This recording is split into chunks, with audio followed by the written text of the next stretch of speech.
प्यारे मित्रों, ओम नमस्ते। मैं आलू कुमार पटवा आज के इस व्याख्यान में चर्चा करने वाला हूं कि प्राणायाम करते समय हमें किन किन उंगलियों का प्रयोग करना चाहिए और किन किन उंगलियों का प्रयोग नहीं करना चाहिए।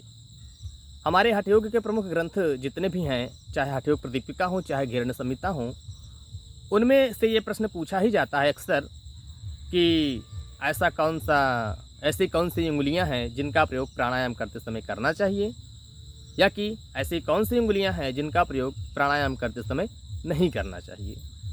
तो इस प्रश्न का उत्तर आज के इस व्याख्यान में हम आप जानने का प्रयास करेंगे। तो महर्षि घेरंड जी और स्वामी स्वात्माराम जी ने अपने हठयोग के प्रमुख ग्रंथ घेरण संहिता में और हठयोग प्रदीपिका में हमें किन किन उंगलियों का प्रयोग प्राणायाम करते समय करना चाहिए और किन उंगलियों का प्रयोग प्राणायाम करते समय नहीं करना चाहिए, इसकी चर्चा की है। उन्होंने इस बात का वर्णन किया है।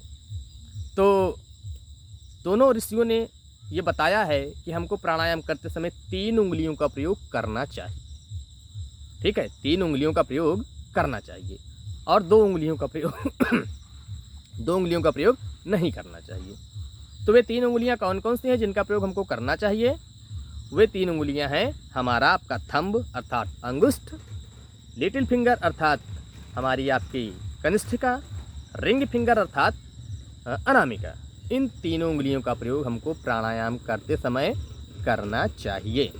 ऐसा महर्षि घेरंड जी ने और स्वामी स्वात्माराम जी ने अपने ग्रंथों में बताया है। घेरंड जी ने घेरण संहिता में और महर्षि स्वामी स्वात्माराम जी ने हठयोग प्रदीपिका में उन्होंने बताया क्या कि अंगुष्ठ, कनिष्ठिका और अनामिका, इन तीनों उंगलियों का प्रयोग हमको प्राणायाम करते समय करना चाहिए। और तर्जनी तथा मध्यमा अर्थात point finger and middle finger, in 2 fingers का प्रयोग हमको प्राणायाम करते समय नहीं करना चाहिए। ठीक, तो अब देखते हैं यदि इनका प्रयोग करना चाहिए और उनका प्रयोग नहीं करना चाहिए तो हमारे हाथ की स्थिति कैसे बनेगी। ठीक, तो देखिए, ये 2 फिंगर्स को आप मोड़ लीजिए। मोड़कर आप अंगुष्ठ के मूल भाग में लगा लीजिए, जड़ में लगा लीजिए अंगुष्ठ के। ठीक, ये तर्जनी और मध्यमा को मोड़ करके फोल्ड करके अपने अंगुष्ठ के जड़ में लगा लीजिए, रूट में लगा लीजिए। तो ये क्या होती है? एक मुद्रा बन जाती है। इस मुद्रा का नाम क्या है? नासाग्र मुद्रा, या कि प्राणायाम मुद्रा, या कि प्रणव मुद्रा, या कि विष्णु मुद्रा।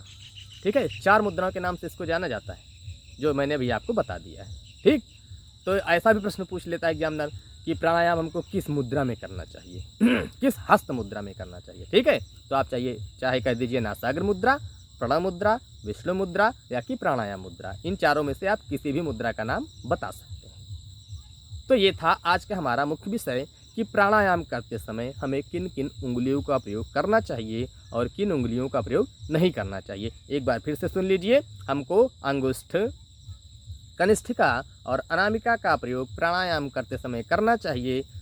तर्जनी और मध्यमा का प्रयोग प्राणायाम करते समय नहीं करना चाहिए, ये जान लीजिए। ठीक है, तो प्यारे मित्रों, ये थी आज के प्रमुख प्रश्न से संबंधित आज का हमारा व्याख्यान।